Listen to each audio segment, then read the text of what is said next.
Hello दोस्तों, आज के इस वीडियो में आप सभी का स्वागत है। आप देख रहे हैं IQ प्लस एकेडमी और हम डिस्कस करेंगे 1 से 2 जून के सभी महत्वपूर्ण करंट अफेयर्स को। दोस्तों, उससे पहले हम आपको बता दें कि करंट अफेयर्स के साथ साथ हम कुछ ऐसे टॉपिक्स को भी डिस्कस करेंगे जो हमारे करंट अफेयर्स का भी पार्ट है और दूसरे सब्जेक्ट से भी रिलेटेड है, जो कि हमारे एग्ज़ाम के दृष्टिकोण से काफ़ी इम्पॉर्टेंट है। तो उसमें कुछ महत्वपूर्ण बिंदुएँ हैं: सिंधु नदी, कोल गैसीकरण, road accidents in India, prostitution as a profession, जिसके अंडर हम लोग आर्टिकल 21, आर्टिकल 142 और आर्टिकल 14 को डिस्कस करेंगे। तो चलिए दोस्तों, हम स्टार्ट करते हैं आज की इस वीडियो को। आज का हमारा पहला प्रश्न है, निम्न में से किस मंत्रालय द्वारा हाल ही में road accidents in India 2020 report को जारी किया गया है? ऑप्शन है शिक्षा मंत्रालय, खेल मंत्रालय, बाल विकास मंत्रालय या सड़क परिवहन और राजमार्ग मंत्रालय।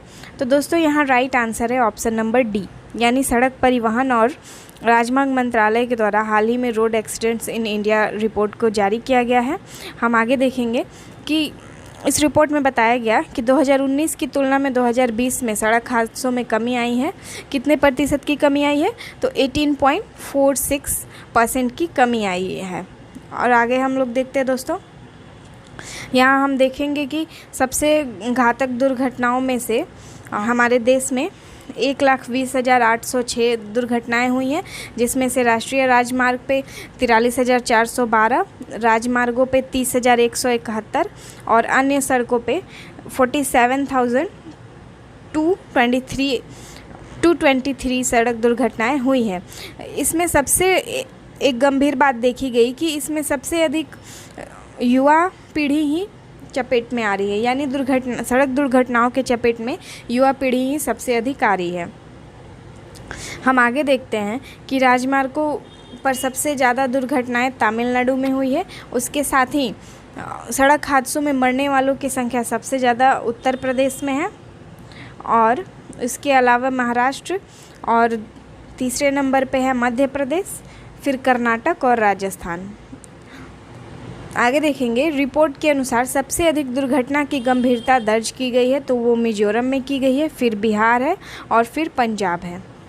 आज का अगला प्रश्न है, निम्न में से किस फिल्म निर्माता और लेखक को हाल ही में MIFF 2020 समारोह में V Shantaram lifetime achievement award प्रदान किया गया है? तो दोस्तों, यहाँ ऑप्शन है यशराज, चेतन भगत, संजीत नागवेकर या राजनाथ शर्मा। तो यहाँ राइट आंसर है ऑप्शन नंबर सी, यानी संजीत नागवेकर को यह पुरस्कार प्रदान किया गया है। दोस्तों, उन्हें Mumbai international film festival of India के 17वें संस्करण के दौरान यह लाइफ टाइम अचीवमेंट अवार्ड दिया गया है। चलिए अब अगले प्रश्न को देखेंगे। कजाकिस्तान के नूर सुल्तान में भारत ने IWSA जूडो ग्रैंड प्रिक्स में अपना कौन सा मेडल जीता है? ऑप्शन है पहला, दूसरा, तीसरा या चौथा। तो गाइज, यहाँ राइट आंसर है ऑप्शन नंबर ए, यानी भारत ने IWSA जूडो ग्रैंड प्रिक्स में अपना पहला पदक जीता है। आगे देखेंगे कि यह मेडल भारत ने कजाकिस्तान के नूर सुल्तान में जीता है। यह कजाकिस्तान का मैप है दोस्तों, हम लोग देख सकते हैं। यहाँ पे अस्ताना है, यानी नूर सुल्तान इसकी राजधानी। साथ ही में इधर रसिया है इसके नॉर्थ साइड में। यह एक सेंट्रल एशियाई कंट्री है और यहाँ किर्गिस्तान है, तजाकिस्तान है, उज्बेकिस्तान है, तुर्कमेनिस्तान है और कैस्पियन सी भी इसके बॉर्डर से टच होता है। अजरबैजान यहाँ पे स्थित है दोस्तों, हम लोग देख सकते हैं। अफ़गानिस्तान है और यहाँ इंडिया है। आइए आगे देखेंगे अगले प्रश्न को। निम्न में से किस फिल्म निर्माता, दोस्तों हमने ये प्रश्न को अभी अभी किया है। चलिए तो हम आगे देखेंगे। अगला प्रश्न है, भारत और पाकिस्तान के बीच हाल ही में सिंधु जल संधि पर कौन सा द्विपक्षीय बैठक हुआ है? 112वां, 115वां, 117वां या 118वां? तो गाइज़, यहाँ राइट आंसर है, यहाँ पे 118वां यहाँ राइट आंसर है दोस्तों। आगे देखेंगे, भारत और पाकिस्तान के बीच में हाल ही में 118वीं द्विपक्षीय बैठक हुई है, जिसमें सिंधु नदी जल संधि 1960 के तहत वार्षिक रूप से आयोजित किया जाता है। यह आगे देखेंगे हम लोग इसके बारे में। यहाँ पे हम लोग देख सकते हैं कि सिंधु नदी यहाँ से स्टार्ट होती है ताइबेत से, और ये जाके अरब सागर में मिल जाती है, पाकिस्तान के कराची के साइड में। 1960 में जो समझौता हुआ था उसके तहत भारत 20% सिंधु नदी और उसके सहायक नदियों के जल का उपयोग कर सकता है गाइज। यह पाकिस्तान, भारत, चाइना यानी पश्चिमी तिब्बत के माध्यम से बहती है और इसकी सहायक नदियां हैं झेलम, चेनाब, रावी, व्यास, सतलज, जास्कर, काबुल तथा गिलगित। तो गाइज़ हम लोग इसको इसलिए कवर कर रहे हैं क्योंकि हमारे एग्ज़ाम्स में कभी कभी पूछते हैं कि सिंधु और उसकी सहायक नदियों के नाम बताएं। तो यहाँ पे भी अगर हम लोग इसको कवर करेंगे तो हम लोग चीज़ों को ईज़िली याद रखेंगे। आगे देखते हैं कि तिब्बत के निकट मानसरोवर झील के समीप पोखर जू हिमानी से निकलती है और इसकी लंबाई 2880 किलोमीटर है। अगला है, यह उत्तर पश्चिम दिशा में प्रवाहित होती है। यह नदी पहले उत्तर पश्चिम दिशा में प्रवाहित होती है, फिर यहाँ के हिमालय पर्वत को काटते हुए दमचौक के निकट भारत में प्रवेश कर जाती है। साथ ही यह लद्दाख के 2 जिलों लेह और कारगिल में प्रवाहित होती है। उसके बाद पीओके यानी पाक अधिकृत कश्मीर में बहती है गाइज यह नदी। आगे देखेंगे हम लोग, सिंधु नदी फिर दक्षिण पश्चिम की ओर बढ़ती है और कराची के पूर्व में अरब सागर से मिल जाती है।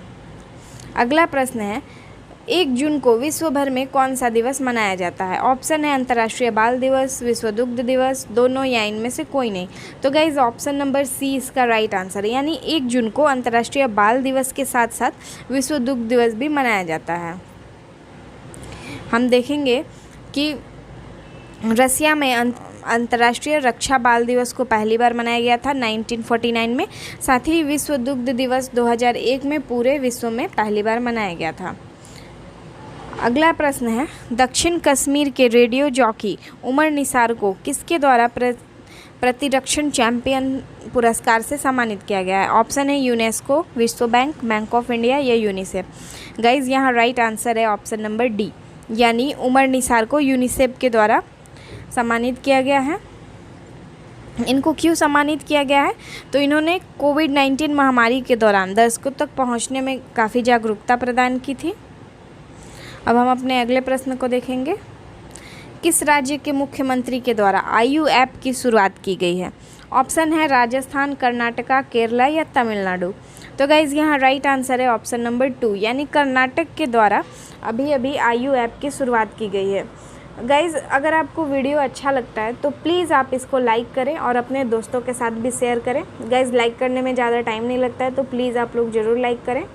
हम लोग देखते हैं कि यहाँ के मुख्यमंत्री बसवराज बोम्मई के द्वारा इस ऐप को शुरुआत किया गया है और इसका उद्देश्य है कि पुरानी बीमारियों और जो भी लाइफस्टाइल में जो भी हमारे विकार कह ले तो निगेटिव थिंग्स को ठीक करने में इस ऐप की हेल्प ली जाएगी। यहाँ के राज्यपाल है थावरचंद गहलोत, मुख्यमंत्री है बसवराज बोम्मई और राजधानी है बेंगलुरु। कर्नाटका का मैप है, यहाँ बेंगलुरु स्थित है। चलिए हम आगे देखेंगे, सरकार ने 2030 तक कितना मीट्रिक टन कोयला गैसीकरण से प्राप्त करने का लक्ष्य रखा है? ऑप्शन है 100 MT, 50 MT, 200 MT या 300 MT। गाइज इसका राइट आंसर है ऑप्शन नंबर ए, यानी 100 MT। आगे देखेंगे कि 2030 तक 100 मिलियन टन कोल गैसीकरण प्राप्त करने का लक्ष्य रखा गया है और इसके लिए एक मिशन दस्तावेज को भी तैयार किया गया है। गाइज़ हमारे लिए कोल गैसिफिकेशन क्यों ज़रूरी है? क्योंकि यह एक प्योर फॉर्म होता है कोयल का। जैसे कि हम लोग देखते हैं कि अगर हम लोग कोयले को डायरेक्टली अगर यूज़ करते हैं तो उससे काफ़ी पॉल्यूशन होता है, जो कि हमारे इन्वायरमेंट के लिए और हमारे लिए बहुत ही हानिकारक है। गाइज़ यदि यह कम्प्लीटली नहीं जलता है तो यह CO को इमिट करता है, जिससे कि हमारे पर्यावरण और मनुष्यों को काफ़ी नुकसान होती है। हम यहाँ देखते हैं कि भारत में 307 अरब टन तापीय कोयले भंडार उपस्थित हैं, जिसमें से 80% ताप विद्युत संयंत्रों में ही उपयोग किया जाता है। यहाँ पे वही लिखा हुआ है कि पर्यावरण चिंताओं और नवीकरणीय ऊर्जा के विकास के लिए कोयले का विविधीकरण काफ़ी अनिवार्य है गाइस। यहाँ हम देखेंगे कि गैसिफिकेशन ऑफ कोल कैसे होता है। सबसे पहले यहाँ पे कोल डाला जाता है, फिर यहाँ डाइंग होता है, पायरोलिसिस किया जाता है, ऑक्सीडेशन है, रिडक्शन है, एयर। उसके बाद हम देखेंगे कि यहाँ से प्रोडक्ट गैस निकलता है और यहाँ से एसिड्स निकलते हैं दोस्तों। आगे देखते हैं कि कोल गैसीकरण यानी कोल गैसिफिकेशन एक ऐसी प्रक्रिया है जिसमें फ्यूल गैस बनाया जाता है और इसको बनाने के लिए कोयले को वायु, ऑक्सीजन और वाष्प या कार्बन डाइऑक्साइड के साथ आंशिक रूप से ऑक्सीकृत यानी ऑक्सीडाइज किया जाता है। यहाँ हम अपने अगले प्रश्न को देखेंगे। अगला प्रश्न है, किस देश ने अपनी नौसेना की ताकत को बढ़ाने के लिए हाइपरसोनिक मिसाइल जिरकॉन के अपडेट वर्जन का सफल परीक्षण किया है? गाइस ऑप्शन है रसिया, यूएसए, पाकिस्तान या चाइना। यहाँ रसिया ऐसे होता है, गलती उससे हो गया है, तो राइट आंसर है ऑप्शन नंबर ए यानी रसिया के द्वारा अभी अभी हाइपरसोनिक जिरकॉन का परीक्षण किया गया है। अगला प्रश्न है, तंबाकू की खपत को नियंत्रित करने के लिए किस राज्य को तंबाकू निषेध दिवस पुरस्कार मिला है? ऑप्शन है बिहार, झारखंड, छत्तीसगढ़ या दिल्ली। गाइज यहाँ राइट आंसर है ऑप्शन नंबर डी यानी कि झारखंड में काफ़ी ज़्यादा तंबाकू को नियंत्रित किया गया है। यहाँ देखेंगे कि 50% से घटकर 38% यहाँ पे तंबाकू खपत हो गया है। अगला प्रश्न है, निम्न में से किस देश के पूर्व राष्ट्रपति बुजर निशानी का हाल ही में निधन हो गया? ऑप्शन है America, Japan, China, Albania. Guys यहाँ राइट आंसर है option number D former president. Albania के पूर्व राष्ट्रपति बुजर निशानी का हाल ही में 55 वर्ष की एज में निधन हुआ है। उन्होंने 2012 से 2017 तक राष्ट्रपति के रूप में काम किया है। गाइज यह हम लोग अल्बानिया का मैप देख सकते हैं। यहाँ पे तिराना है जो कि अल्बानिया की राजधानी है। यहाँ मैसिडोनिया है, यहाँ ग्रीस है। ये छोटा सा पार्ट जो दिख रहा है ना दोस्तों, ये इटली वाला पार्ट है, कोसोवो है। चलिए आगे बढ़ेंगे, अपने दूसरे प्रश्न को देखेंगे। दूसरा प्रश्न है, राष्ट्रीय सुपर कंप्यूटिंग मिशन के तहत परम अनंत सुपर कंप्यूटर को किस आईआईटी संस्थान में कमीशन किया गया है? ऑप्शन है IIT Delhi, IIT Kanpur, IIT Kharagpur या आईआईटी गांधीनगर। गाइज इसका राइट आंसर है वो है ऑप्शन नंबर डी यानी इसका कमीशन आईआईटी गांधीनगर में किया गया है। साथ ही इसके बारे में हम और देखेंगे तो यह एक स्वदेशी सीडैक द्वारा विकसित किया गया है। अब अगला प्रश्न है, इजराइल और किस देश ने हाल ही में अपने पहले अरब मुक्त व्यापार समझौते पर हस्ताक्षर किए हैं? ऑप्शन है जापान, चाइना, इराक या संयुक्त अरब अमीरात। तो गाइज यहाँ राइट आंसर है वो है ऑप्शन नंबर डी यानी इजराइल और संयुक्त अरब अमीरात ने हाल ही में अरब मुक्त व्यापार समझौते पर हस्ताक्षर किए हैं। आगे देखेंगे कि दुबई में इजराइल की अर्थव्यवस्था और उद्योग मंत्री आरना बारवीवे और यूएई के अर्थव्यवस्था मंत्री अब्दुल्ला बिन तौक अली मर्री द्वारा इस समझौते पर हस्ताक्षर किया गया है। दूसरा प्रश्न है गाइस, शिक्षक शिक्षा कार्यक्रम की प्रक्रिया को सरल बनाने के लिए हाल ही में किसने ऑनलाइन पोर्टल लॉन्च किया है? ऑप्शन डीबीटी, एनसीटीई, एनसीआईटी या सीबीएसई। गाइज यहाँ राइट आंसर है वो है ऑप्शन नंबर बी यानी कि शिक्षक शिक्षा परिषद एनसीटीई ने हाल ही में उच्च शिक्षा संस्थानों में शिक्षा कार्यक्रम को प्रक्रिया को सरल बनाने के लिए ऑनलाइन पोर्टल को लॉन्च किया है और इस पोर्टल को हाल ही में शुरू कर दिया गया है जो कि 4 वर्ष तक एकीकृत शिक्षा कार्यक्रम के आवेदनों पर कार्रवाई करेगी। चलिए हम आगे बढ़ेंगे दोस्तों। अगला प्रश्न है, 2 जून को विश्व भर में कौन सा दिवस मनाया जाता है? ऑप्शन है अंतर्राष्ट्रीय विज्ञान दिवस, अंतर्राष्ट्रीय शिक्षा दिवस, अंतर्राष्ट्रीय ज्ञान दिवस या अंतर्राष्ट्रीय सेक्स वर्कर्स दिवस। गाइज इसका राइट आंसर है ऑप्शन नंबर डी यानी अंतर्राष्ट्रीय सेक्स वर्कर्स दिवस विश्व भर में 2 जून को मनाया जाता है। साथ ही हम देखेंगे यह क्यों मनाया जाता है, तो यह यौन कर्मियों के अधिकारों के बारे में जागरूकता फैलाने के उद्देश्य से मनाया जाता है। हम लोग यहाँ देखेंगे कि अभी हाल ही में सुप्रीम कोर्ट ने प्रोस्टिट्यूशन को एज अ प्रोफेशन स्वीकार किया है दोस्तों, और कई सारे गाइडलाइंस भी दिए हैं। लेकिन दोस्तों हम यहाँ पहले देखेंगे कि 2014 में एक सर्वे हुआ जिसमें कि 3000 सेक्स वर्कर्स पर सर्वे किया गया।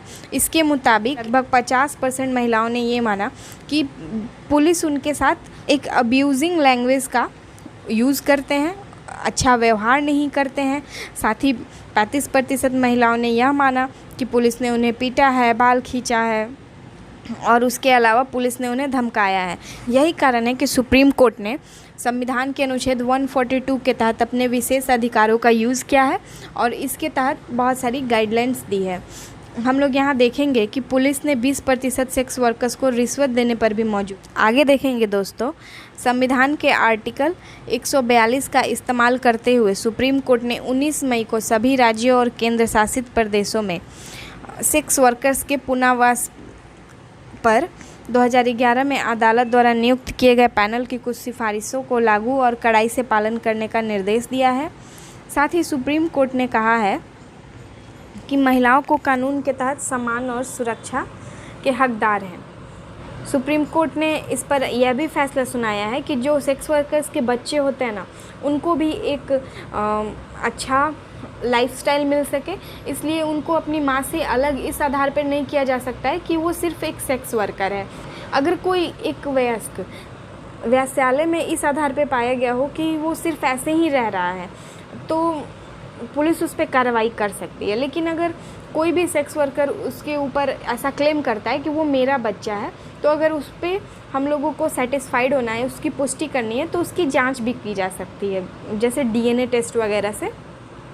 अगर सेक्स वर्कर्स अपनी इच्छा के साथ काम करता है तो पुलिस द्वारा उस पर कोई भी कार्रवाई नहीं की जा सकती है।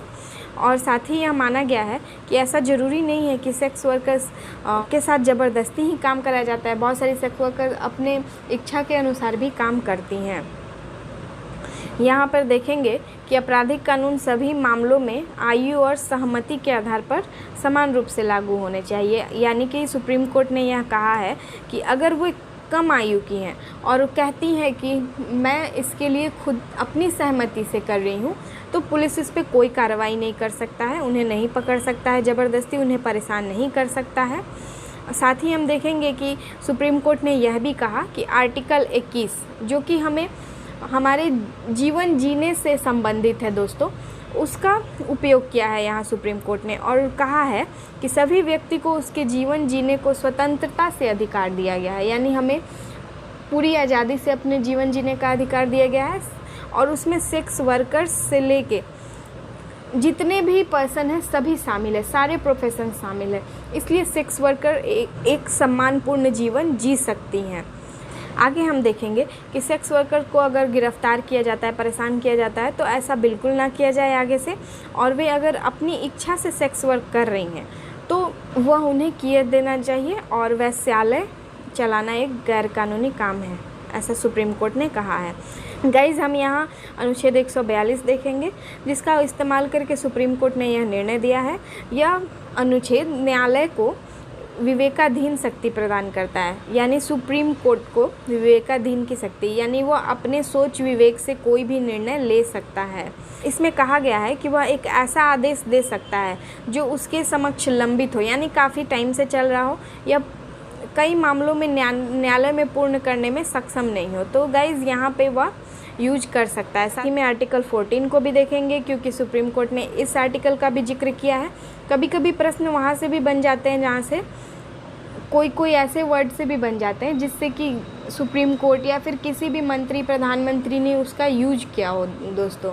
तो इसलिए हम इन सभी चीज़ों को काफ़ी डीपली डिस्कस करेंगे। सुप्रीम कोर्ट ने कहा है कि जो सेक्स वर्कर्स हैं उनको विधि के समान संरक्षण प्रदान है, यानी कि जितने भी प्रोफेशन हैं उनको विधि के समान संरक्षण प्रदान किया गया है। इसका मतलब है कि समान के साथ समान व्यवहार और असमान के साथ असमान व्यवहार। यानी कि जैसा कि हम इसका एग्जाम्पल एक देख सकते हैं बेस्ट, वो है पैरा ओलंपिक्स। अब हम यहाँ पे ऐसा क्यों नहीं किया जाता है कि जो ओलंपिक है और पैरा ओलंपिक है दोनों खिलाड़ियों को एक साथ खिला दिया जाए? तो ऐसा नहीं हो सकता ना दोस्तों। अगर एक तरफ हम लोग देख सकते हैं तो नीरज चोपड़ा है और एक तरफ सुमित अंतिल है, दोनों अपने आप में बहुत ही महारत हासिल किए हुए हैं, लेकिन अगर हम लोग सुमित अंतिल को नीरज चोपड़ा के साथ खिलवा देते हैं तो एक बहुत ही बड़ा अन्याय भी होगा ना। तो इसलिए यहाँ पे पैरा ओलंपिक और ओलंपिक जैसे स्टेज बनाए गए हैं। उसी तरह यहाँ पे हमारा आर्टिकल 14 भी कहता है कि विधियों के समान संरक्षण, यानी कि राज्य को यह सुनिश्चित करना चाहिए कि सभी के साथ समान व्यवहार हो। जैसे कि जो पूरी तरह से परफेक्ट है उसके साथ परफेक्टली व्यवहार हो, और जो थोड़ा बहुत डिसेबल है उसके लिए अलग से एक जोन बनाया जाए, उनको अलग से एक स्टेज प्रदान किया जाए ताकि वो उस क्षेत्र में ही बेस्ट कर पाए। गाइज़, हम आगे देखेंगे कि यह सिद्धांत राज्य को एक सकारात्मक कार्य करने की अपेक्षा करता है दोस्तों। साथ ही हम यहाँ पे देखेंगे कि यह अमेरिका के संविधान से लिया गया है, जो कि एक पॉजिटिव है। और इसके अलावा हम देखेंगे कि विधि के समक्ष समानता यहाँ पे आती है गाइज। तो यह जो है ना, ये ब्रिटिश का है, मतलब कि ब्रिटिशस परंपरा है, यहाँ कानून की महानता है। साथ ही हम यहाँ पे देखेंगे विधि के समक्ष समानता, यानी कि अगर एक कानून बना दिया गया है तो वो एक डिसेबल पर्सन के लिए भी वही कानून होगा और एक एबल पर्सन के लिए भी वही कानून होगा। तो इस तरह का बनाया गया है वहाँ पे कानून, लेकिन हमारे यहाँ पे विधि के समान संरक्षण प्रदान किया गया है। चलिए हम आगे देखेंगे अब अपने अगले प्रश्न को। उम्मीद है आपको ये सारी बातें समझ में आई हो। चलिए अगला प्रश्न देखेंगे। 7वीं फोर्ब्स 30 अंडर 30 एशिया लिस्ट 2022 की सूची जारी की गई है। इसमें कितने भारतीय शामिल है? ऑप्शन है 30, 33, 32, 61। गाइज राइट आंसर है ऑप्शन नंबर डी, यानी इसमें कुल 61 भारतीय शामिल है। इसके साथ ही देखेंगे कि सिंगापुर के 34, जापान के 33, ऑस्ट्रेलिया के 32, इंडोनेशिया के 30 और चाइना के 28 स्थान मिले हैं। अगला प्रश्न है, मोनाको का 2022 फार्मूला 1 F1 ग्रैंड प्रिक्स किसने जीता है? ऑप्शन है Sergio Perez, Carlos Sainj junior, max एमिलियन Verstappen या सी लेक्लर्क। गाइज यहाँ राइट आंसर है ऑप्शन नंबर ए, यानी सर्जियो के द्वारा यह जीत लिया गया है। हम अपने अगले प्रश्न की तरफ बढ़ेंगे। अगला प्रश्न है, निम्नलिखित में से किस जीवन बीमा कंपनी को बीमा रत्न, एक गैर भाग लेने वाली व्यक्तिगत बचत जीवन बीमा योजना शुरू की है? ऑप्शन है Aegon life insurance, Aviva life insurance, Bharatiya Jeevan Bima Nigam या बजाज अलायंस इंश्योरेंस। तो गाइज़ यहाँ राइट आंसर है ऑप्शन नंबर सी। देखेंगे कि भारत के सबसे बड़े बीमाकर्ता भारतीय जीवन बीमा ने बीमा रत्न और एक गैर लिंक्ड भाग लेने वाली व्यक्तिगत बचत जीवन बीमा योजना की शुरुआत की है। नई योजना का उद्देश्य है घरेलू बाजार सुरक्षा और बचत प्रदान करना। अगला प्रश्न है, राष्ट्रपति के द्वारा किसे मरणोपरांत कीर्ति चक्र से सम्मानित किया गया है? ऑप्शन है अल्ताफ हुसैन भट्ट, सतीश सिंह, गौरव गोरखा या रामधन चौधरी। गाइस यहाँ राइट आंसर है ऑप्शन नंबर ए, यानी अल्ताफ हुसैन भट्ट को मरणोपरांत कीर्ति चक्र से सम्मानित किया गया है दोस्तों। राष्ट्रपति में इन्हें रक्षा अलंकार समारोह के दूसरे चरण में रामनाथ कोविंद के द्वारा प्रदान किया गया है, जो कि जम्मू कश्मीर अल्ताफ हुसैन भट्ट जो थे वहाँ के कांस्टेबल थे गाइज। चलिए अगला प्रश्न है दोस्तों, प्रधानमंत्री रोजगार सृजन कार्यक्रम को कब तक रखने के लिए कहा गया है? ऑप्शन है 2024 से 2025 तक, 2023 से 2024 तक, 2025 से 2026 तक और 2022 से 2023 तक। तो गाइज यहाँ राइट आंसर है ऑप्शन नंबर सी, यानी कि इसका कार्यकाल 2025 से लेकर 2026 तक के लिए बढ़ा दिया गया है।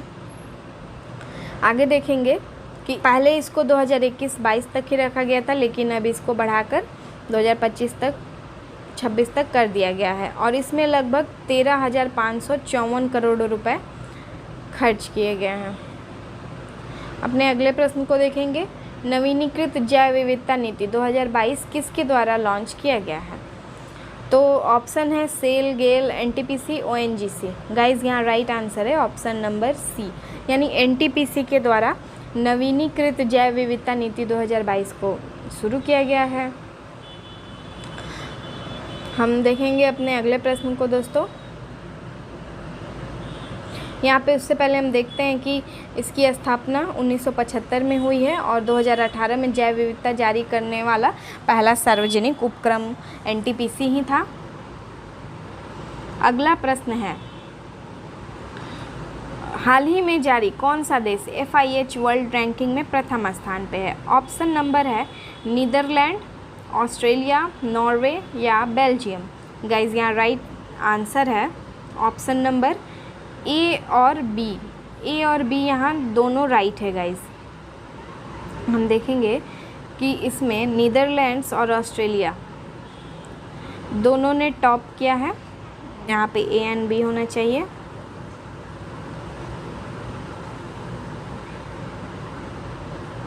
चलिए आगे देखेंगे अगले प्रश्न को।